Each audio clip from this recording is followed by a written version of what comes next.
గోస్తని నదికి గండిపడి ముంపుకు గురైన గుత్తులవారి పాలెంలో ఏలూరు జిల్లా కలెక్టర్ వెట్రి సెల్వి క్షేత్రస్థాయిలో పర్యటించి అక్కడి జనానికి ధైర్యం చెప్పారు. గుత్తులవారి పాలెం ఎస్టీ కాలనీలో ఉన్న ప్రతి కుటుంబాన్ని పలకరిస్తూ ఆధార్ కార్డు ఉందా, రేషన్ అందుతుందా, ఎవరికైనా అనారోగ్యం ఉందా అంటూ పలు విషయాలపై యోగక్షేమాలు అడిగి తెలుసుకున్నారు. అక్కడి ప్రజలు పలు సమస్యలను కలెక్టర్ దృష్టికి తీసుకెళ్లగా వెంటనే తాగునీటిని అందించేందుకు చర్యలు తీసుకోవాలని ఆర్డీఓను ఆదేశించారు. నీటి ప్రవాహం తగ్గిన తర్వాత డ్రైనేజ్ ఏర్పాట్లపై పరిశీలన చేస్తామని బదులిచ్చారు. నివాస ప్రాంతాల వరకు నీరు రావడంతో పాములు, తేళ్లు వచ్చే అవకాశం ఉందని, పాము కాటుకు అవసరమైన మందులను సిద్ధంగా ఉంచుకోవాలని వైద్య సిబ్బందిని ఆదేశించారు.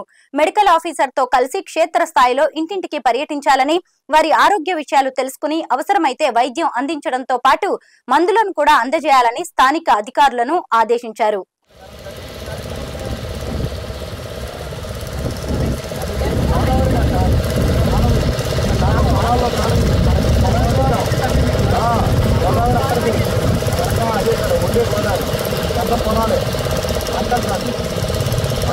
Water waste water